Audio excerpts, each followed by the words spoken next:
session and also a public event as part of our 9th CRESC annual conference. CRESC, Centre for Research on Socio-Cultural Change. In the economy, in finance, in the distribution of work and non-work that frames the life chances of everyone. In the media and the institutions of state that frame our countries and our national imaginary. In the great cities of the world, places of social and material experimentation and deprivation. In the informational and mundane infrastructures that pass beneath our feet, which we heard about this morning, and which connect us all together in ways that are better for some than for others. In the persisting patterns of inequality and exclusion that nonetheless change as they reproduce themselves, folding some in and others out, privileging and hurting. And in the ways that we know and the ways that we don't know, that we are prevented from knowing, in the ways that we frame our capacity to comment, to criticise, and to imagine alternatives. CRESC came into being nearly 10 years ago, committed to understanding change, committed to the idea that there are no simple answers, that the utopianism of large-scale social theories, attractive though these are, no longer work if they ever did. That if the social sciences and the humanities were to make a difference, to help to put right some of the wrongs, then specificities needed to be explored and understood. And it also came into being, convinced that the old goal of the humanities and the social sciences was as important as ever. That it was as important to try to make a difference socially and politically as it ever had been. The crises had changed perhaps since the 19th and the 20th centuries, but they were as urgent as ever. And as a part of this, that the division between the academy on the one hand and activism on the other only ever made partial sense. Perhaps tactical sense, perhaps momentary sense. But the knowing was indeed in large part about making a difference, about tackling matters of concern, about understanding the mechanisms of vulnerability and invulnerability in ways that moved these, that shifted them. And such is the context of today's debate, a public conversation between two people, two figures, who have wrestled with this space between knowing and knowing well on the one hand, and making a difference, making a different kind of a world, and indeed knowing differently on the other. Isabelle Stengers, distinguished philosopher of the Universite Libre, Bruxelles, correct? Okay. And a seminal figure in the history and philosophy of science, is also a deeply committed activist and writer about activism and about knowing well in activism. We're deeply privileged, Isabelle, that you've accepted our invitation and our challenge to come and talk about activism and the Academy today. Thank you. We're equally privileged that Michal Osterweil has agreed to join us and to talk with Isabelle. Michal works in global studies at the University of North Carolina at Chapel Hill. You, I think, have worked both as an activist and as an academic in thinking through how it is that other knowledges are or might be possible in a world where new social movements struggle to articulate other ways of understanding the world and, to be sure, imagining that other worlds are possible. So thank you very much also for accepting our invitation. This is what we're going to do.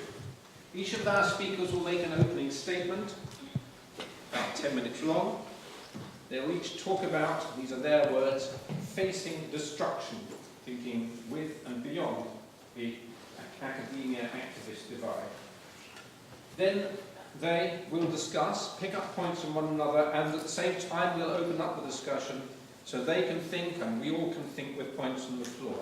If there's need for moderation in the discussion, I'll attempt to do that. And then, we haven't got very long, an hour and more.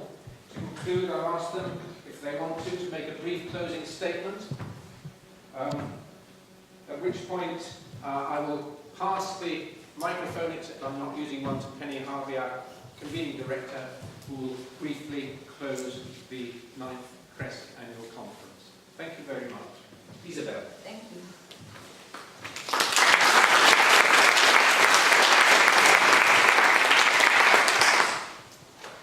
Some years ago, many academic dissertations were written about the rise of future generations in relation with the unsustainable character of what we call development. But we now realize that the future is coming towards us at full speed. It may be said that each of us here stands as having to imagine how we will answer to those who are not here in this room, but who nevertheless exist already. What will we answer to the children born in this century when they ask, "You knew what you had to know, what did you do?" Any adult today may imagine being asked this question.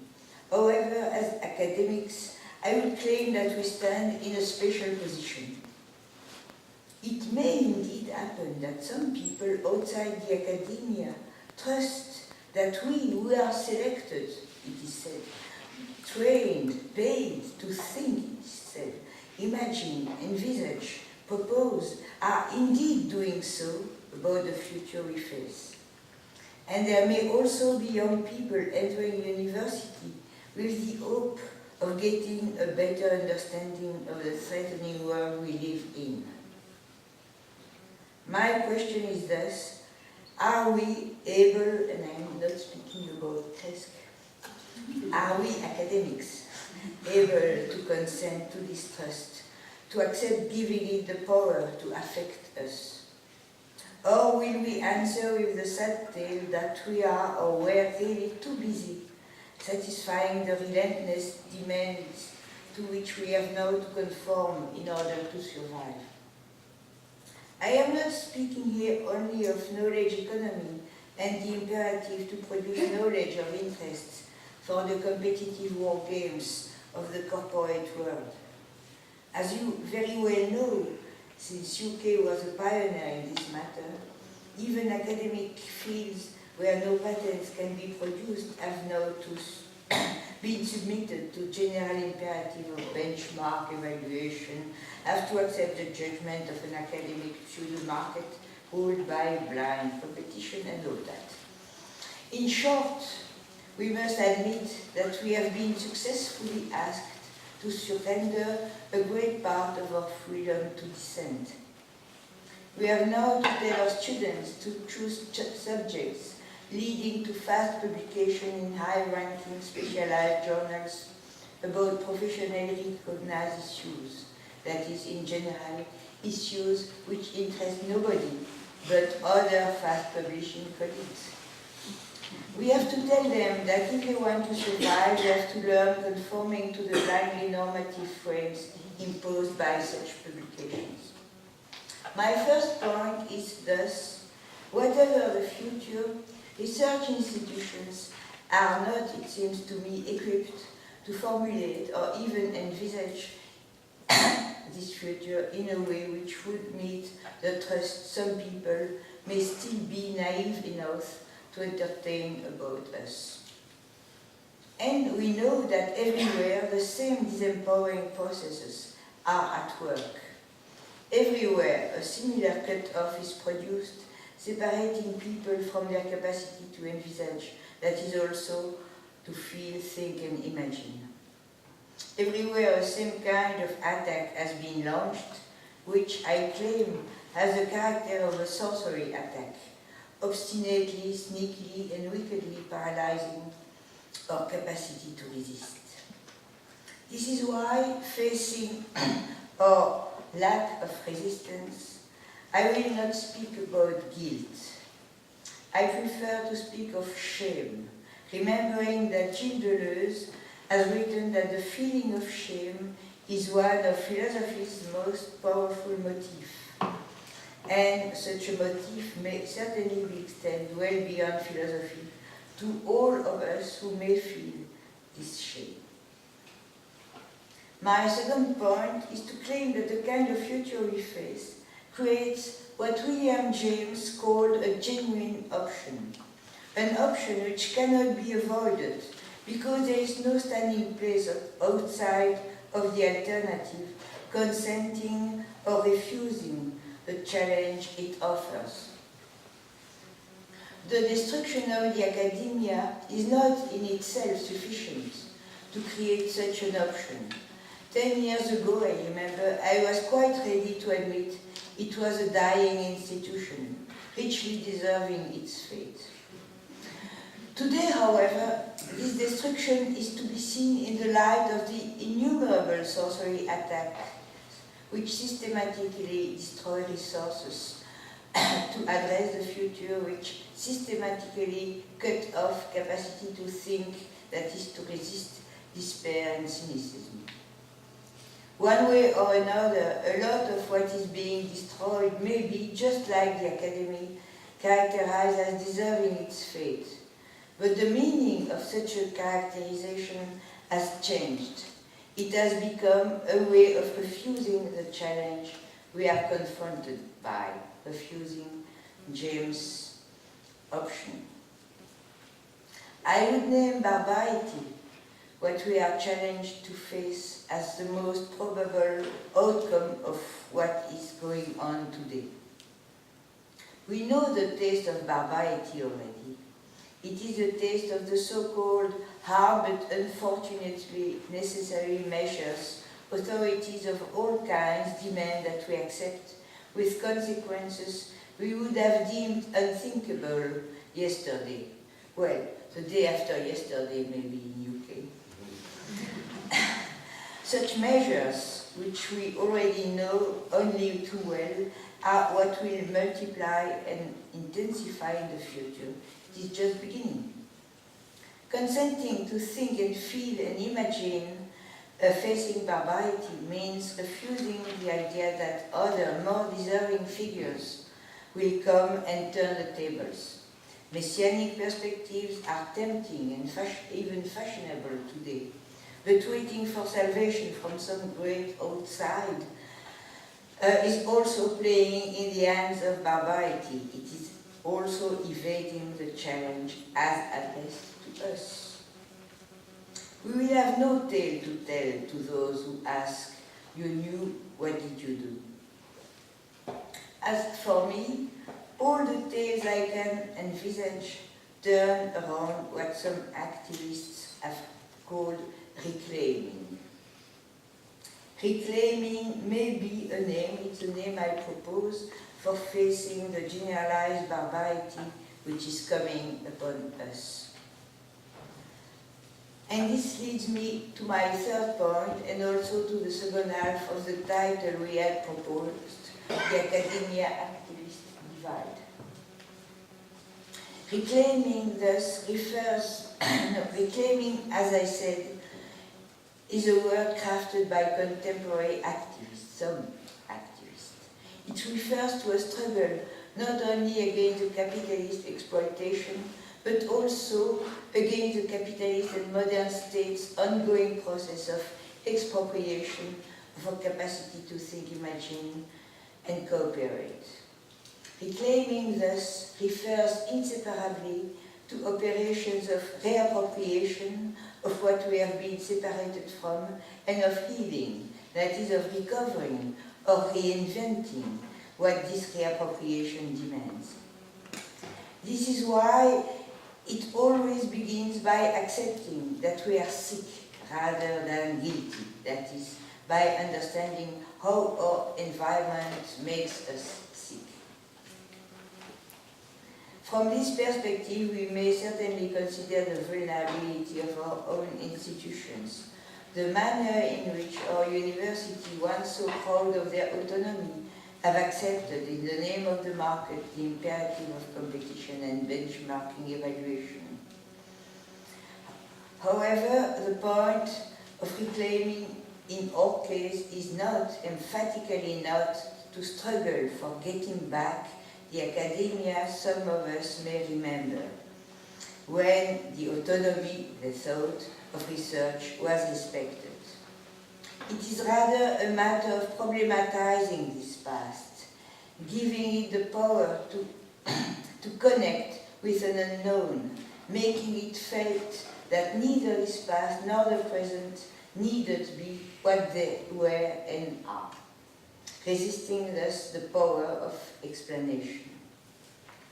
The autonomy of sciences may well have protected the reliability of scientific claims, but never ensured the reliability of a mode of development which we are now shamefully forced to recognize as having been, and still being more than ever, radically unsustainable. What was called autonomy was a poisonous gift, the name of the poison being progress, the mobilization for the advancement of knowledge as a cause in itself, and maybe also critical reflexivity, I'm sorry to say, but we will probably discuss about that. I would propose that reclaiming for us academics requires problematizing autonomy, questioning its relation with mobilization, which means, first of all, defining mobilization means, first of all, defining whatever may slow you down as an obstacle.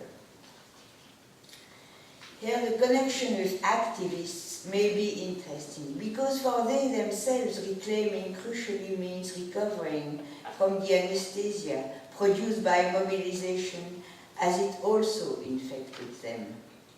Academics' mobilization had them define their outside in terms of ignorance, alienation, ideology, as what needs enlightenment, whatever the like each academic field claims to provide. Activist mobilization also defines the others in terms which deprive them of any problematizing impact upon their own definition of what really matters.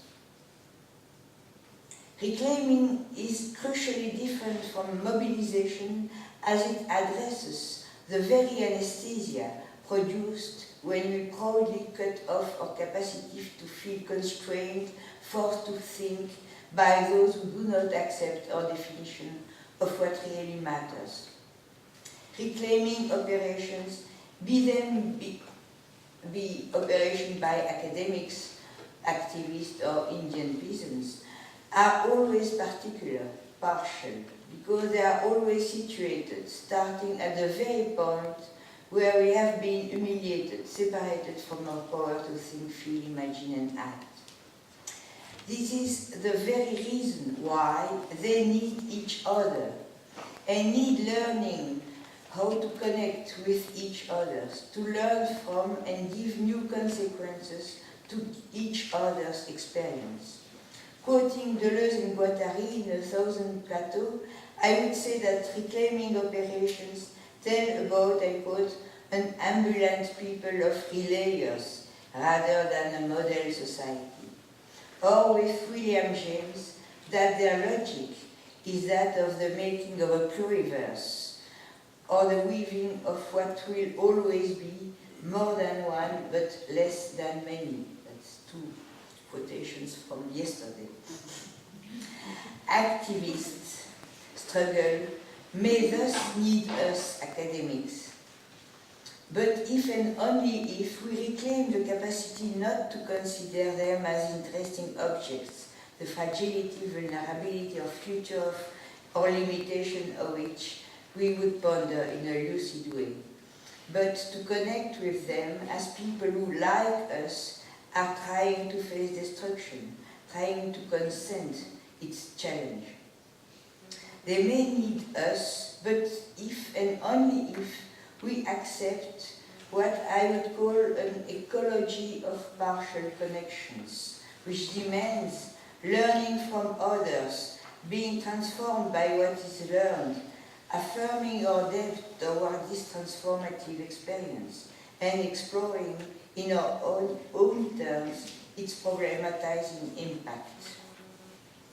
Relaying thus does not imply at all becoming spokesperson, erasing any distinctions between academics and activists, making the sacrifice of our own questions and experience. Relaying is always adding something, and here comes the William James question we quoted, but which was not reproduced, I think. Does what we relay, with our addition, rise or fall in values?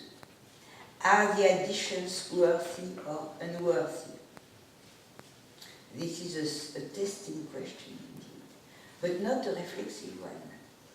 It demands that you reclaim the capacity to question the worth of what you learned, for what concerns the very situation you have learned from. Worthy does not exclude formulating matters of concern, but the concern must be such that it is liable to be shared with the concerned people, not herald the academic general concern to create the distance which authorizes us as academics. I now come to my last point. Relaying is just an example. Beyond this example, I am convinced that reclaiming for us academics requires that we collectively learn how to think with William James' question. That is, that we learn to struggle not for our ancient privileges, but for the possibility of worthy additions to the weaving of situations enabling resistance against the coming barbarity. As for the dear colleagues who will object against you that you are not objective or critical enough, as for journals, which concentrates on the material and method section, they impose a question of our own reclaiming operations inside the academia. If they wish to reclaim their practice as worthy, academics also need to become reclaiming activists in their own way, inventing their own manner to answer barbarity, which is gaining ground each time we bow in front of necessity, including the necessity to accept the rules of the game or else accept being excluded from the game. Again, recognizing that we are infected, that we are sick, and how we may be propagating infection is not a matter of guilt, rather a matter of learning how to resist. As I underlined, each reclaiming operation is particular. Each has to invent its own means to create its own interstices, its own way of protecting itself and of making it felt by others that resisting is possible. This may be what we should concoct with trusted colleagues and teach our students, or those students we trust. That is also what resistance movements on European grounds learned to do during the Second World War. This is at the very least the kind of tales we should be able to tell to the children born this century when they ask, "You knew, what did you do?"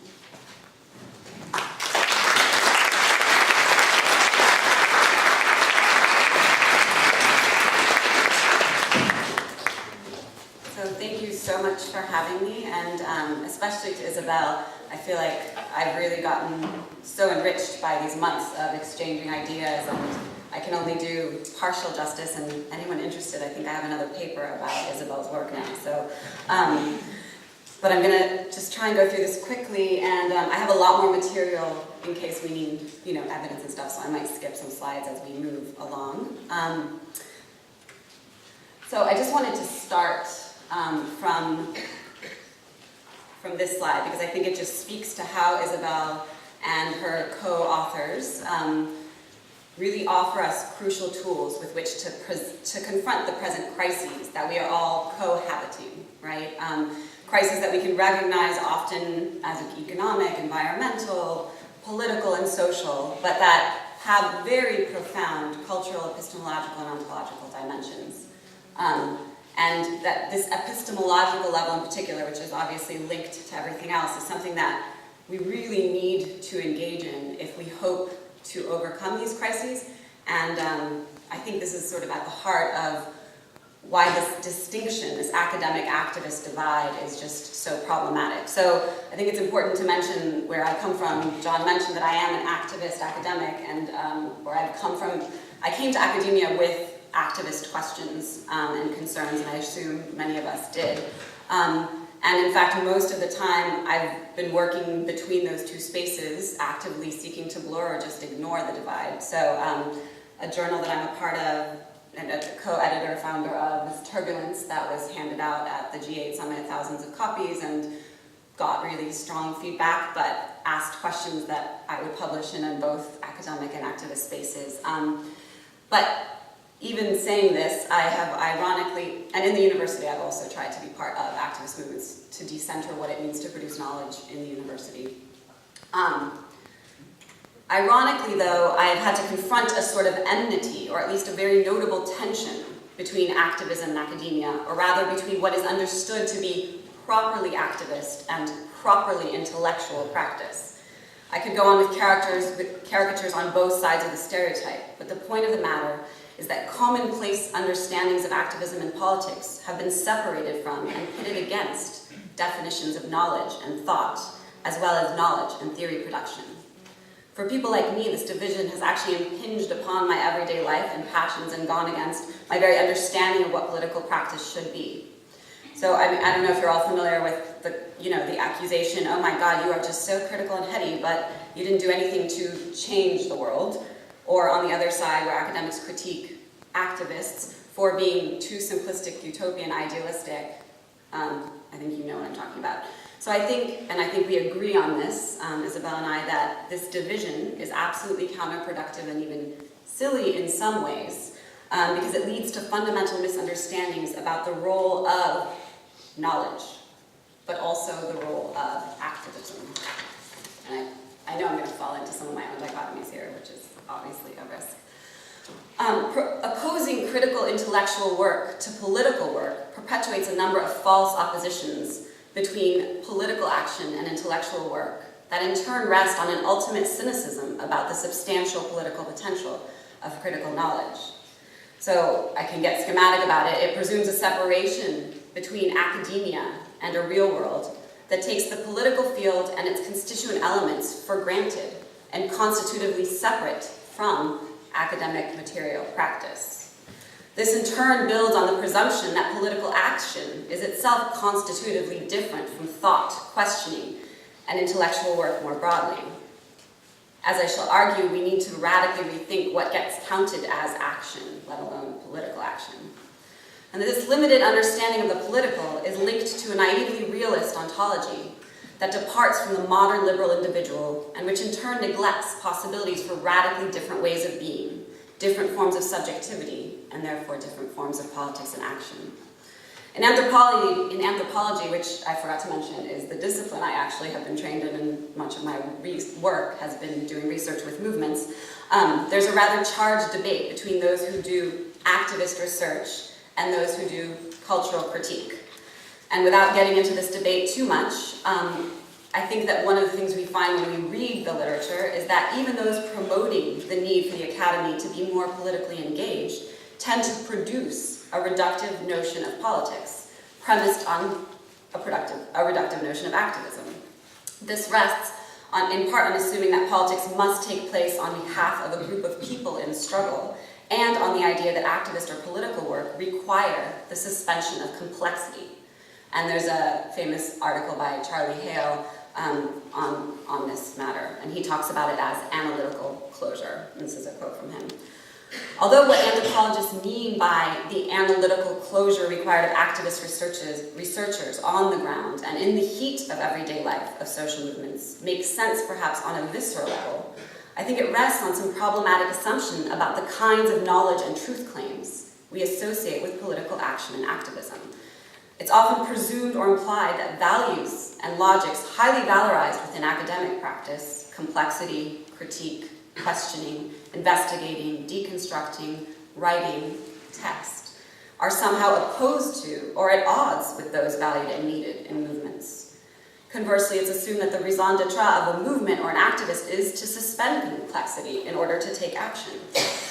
Such views rest on a limited or positivist conception of action, subsequently overlooking forms of action that involve silence, contemplation, complexity, thought, and problematization, as Isabelle already mentioned. So, central to the divide is the notion that academic and activist practice are constitutively or essentially distinct, or more precisely, that action associated with activism and politics is essentially different than thinking, analysis, critique, and these are in turn associated with scholarship. So, again, I want to return to this idea that there's some sort of clear-cut boundary, the myth that there's some sort of clear-cut boundary between the real world, where struggles take place, and the academy, a detached realm where textual and knowledge production happen. These rest on a particular and limited notion of the political, and a modernist or realist ontology that assume that that political field and its constituent elements are already known, right? So we have the existing political terrain that's constituted by NGOs, states, parties, and individuals, and those are the only kinds of entities that are allowed to exist.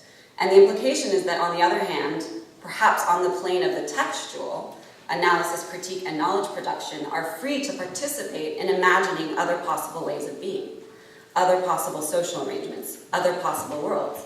But again, being relegated to the space of the imaginary, never really taken seriously, never given a chance to take hold or to flourish. I also want to suggest that, and this is something I'm not going to be able to get into deeply, and I didn't pay attention to when I started, John, so you're going to have to warn me, is that perhaps there are problems similar to, in both places, the problems of activism and academia, because they are both suffering from the limits of the currently dominant epistemic habits. But I also want to argue that there are great potentials in the new forms of knowledge, and I say new, we can have a debate on that, knowledge being cultivated in both spaces, as well as other sites. So my argument can be elaborated, I guess, in three more moves. One is that there is a centrality of theoretical production among contemporary activist networks that have important anti-foundationalist, non-dualist similarities with many important moves in academia, albeit often in marginalized spaces in academia. On the other hand, I also believe that we need to hold academics a lot more accountable to take seriously the intellectual, theoretical moves that they make, take seriously as material, spiritual, and meaning-making practices, the things that we do and write about. And that I believe, and this builds, I think, a lot on the James move that we were trying to make and on Isabelle's move about relaying, about how this can reimagine the relationship between academics and activists in terms of assemblages and networks of these other kinds of knowledge productions. So, based on my own work, I could just argue that a great deal of contemporary activism is constituted by experimental, reflexive, which is the key word there, critical knowledge practices, all of which are meant to reflexively and even recursively develop better or more effective politics. This is done largely through producing subjectivities that know, think, and do differently, often through what one might think of as a non-dual or open-ended epistemology in which process and resonance are as, if not more important than truth, objectivity, and endpoints. The open-ended experimental nature of these theoretical practices are not only opposed to ideas of analytical closure, but they also stand in stark contrast to the ideological dogmatisms of past leftist paradigms with rigid categories and expectations such as revolution, the vanguard. They focus on and assume an investigative, playful, experimental moment of political practice. And so, central to what many of the activists I work with have is the material, day-to-day practices of analysis, deliberation, contemplation in the form of texts, collective or more multivocal production of meaning and political discourse, often in public settings that might look a lot like this, and an engagement in cultural and virtual actions that offer alternatives to what people consider reality and possibility to be. So, in addition to the more or less clear-cut production of theory and analysis, a great deal of day-to-day activism can be understood as being part of an extended theoretical or experimental moment in which the object is to test out or make visible the possibilities of new arrangements or imaginaries of the social, as well as to think within and against current formations, including the market, the state, and the university. Success then, is achieved by impacting people's imaginations and desires, making imagining other worlds and other institutions possible, rather than creating immediate or actual transformations in the present. And I think one of the biggest challenges that confronts both academics and activists is the notion of the realisticness, the realism of these.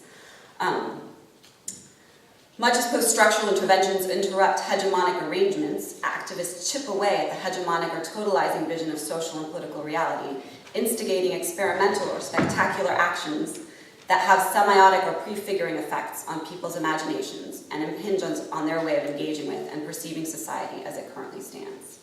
So some examples of this virtual theoretical practice can be like when activists in Italy hand out and actually have a statue of the saint of precarity, San Precario, and actually say a prayer to people in a supermarket and then demand that supermarket prices go down. The point is clearly not that the supermarket actually lowered their prices.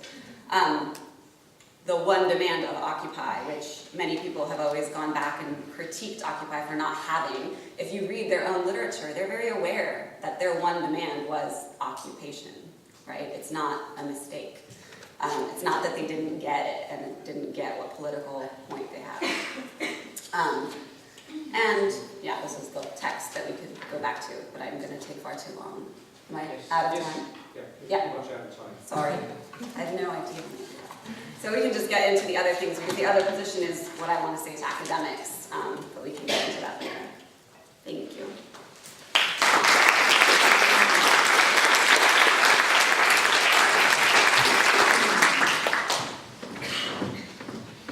Do you wish to respond in any way, Isabelle, right now, in the conversation?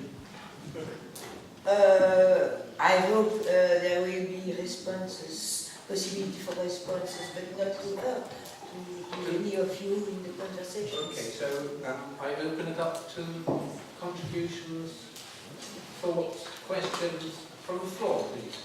Insights. Can you say who you are? It's you. Sure. And please speak articulately. Don't forget I am a foreigner.